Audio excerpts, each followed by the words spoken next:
So ഇതൊരു തട്ടിക്കുട്ടൽ മന്തിയാണ്, but അടിപൊളിയായിരുന്നു final results.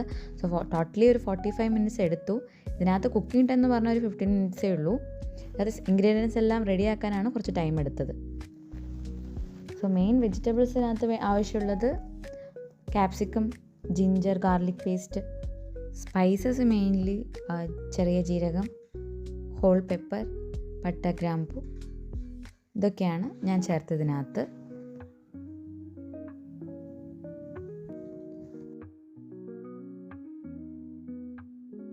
ഞങ്ങൾ ബട്ടറും ആഡ് ചെയ്തിട്ടുണ്ട്, കുക്കിംഗ് ഓയിലും ആഡ് ചെയ്തിട്ടുണ്ട്. ലൈക്ക് വെജിറ്റബിൾ ഓയിൽ, സൺഫ്ലവർ ഓയിലാണ്. പിന്നെ ഒരു തക്കാളി അരച്ചതും കൂടെ ചേർത്തിട്ടുണ്ട്.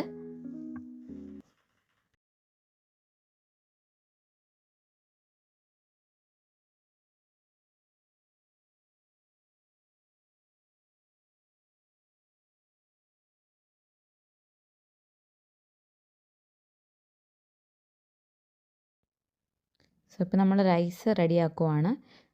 വെള്ളത്തിൽ ഹോൾ സ്പൈസസും ഉണക്ക നാരങ്ങയും ലൈക്ക് ഒരു നാരങ്ങയും കട്ട് ചെയ്തത് ഇട്ടിട്ട്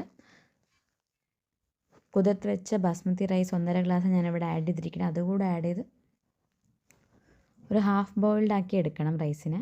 സോ ഡ്രെയിൻ ചെയ്ത് സെപ്പറേറ്റ് ആക്കി എടുക്കണം. എന്നിട്ട് നമ്മുടെ മുന്നേ ചെയ്ത് വെച്ച് ചിക്കൻ മിക്സിലേക്ക് ഇട്ട് അടച്ച് വെച്ച് ഒരു വിസിലിൽ എടുക്കാം, റെഡിയാക്കി എടുക്കാം.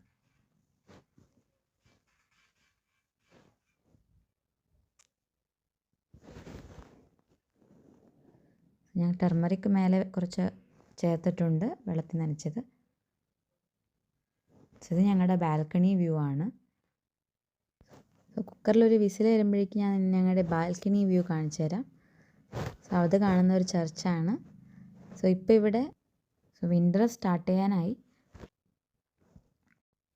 സോ ഇവിടെ എല്ലാ അപ്പാർട്ട്മെൻറ്റുകളിലും എല്ലാ വീടുകളിലും മുന്നിലും ചെറിയൊരു പാർക്ക് സെറ്റപ്പ് പോലെയുണ്ട് കുട്ടികൾക്ക് കളിക്കാനായിട്ട്. സോ വിൻ്റർ ടൈമിൽ ഇതെല്ലാം സ്നോ ആകും. ഇപ്പോൾ ഓട്ടം ആയതുകൊണ്ട് മരങ്ങളിലെല്ലാം മഞ്ഞ ഇലകളാണ് മോസ്റ്റ്ലി. നമുക്ക് കുക്കറിൽ വിസിൽ വന്നു, തുറന്ന് നോക്കാം. നമ്മുടെ മന്തി ഇവിടെ റെഡി ആയിരിക്കുകയാണ്. ടെക്സ്ചറൊക്കെ അടിപൊളിയാണ്. ജസ്റ്റ് ഒന്ന് മിക്സാക്കി കൊടുക്കുവാണ്. ലുക്ക് അടിപൊളിയായിട്ട് വന്നിട്ടുണ്ട്. സോ നമ്മുടെ ദേവ് ഇത് ടേസ്റ്റ് ചെയ്യാൻ പോവുകയാണ്. അവൾ കഴിച്ചു നോക്കുകയാണ്. സോ അടിപൊളിയാണെന്നാണ് പറയണേ. അപ്പോൾ താങ്ക് യു ഗൈസ്, ബൈ.